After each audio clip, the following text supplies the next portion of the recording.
So one of the questions that's been coming up in the NVC community quite often is around the use of the word privilege and whether or not there's a place for privilege for that word in the NVC community.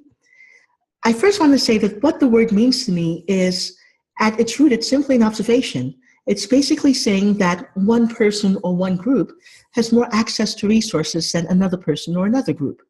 And that's something that can be quantified and assessed. So if I check and I see that someone has more financial resources than another person, I can say that person has financial privilege in relation to the person. The challenge with the use of the word privilege is that we don't often use it purely as an observation.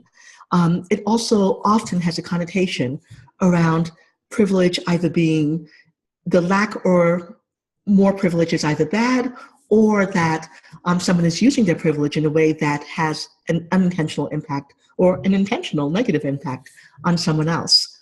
And I think this is the part where it's crucial that the NVC community pays attention to it. If someone comes to me and says, what you just did is coming from a place of privilege, I can choose as an NVC person to put my attention on whether or not the word privilege is a judgment or an observation.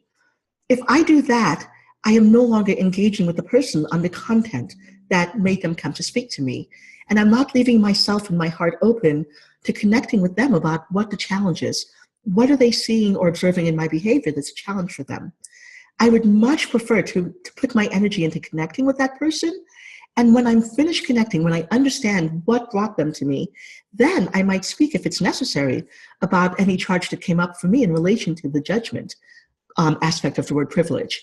But if I only focus on the judgment aspect, I've lost the opportunity for connection and for learning about someone else's experience and connecting to them in a way that's meaningful.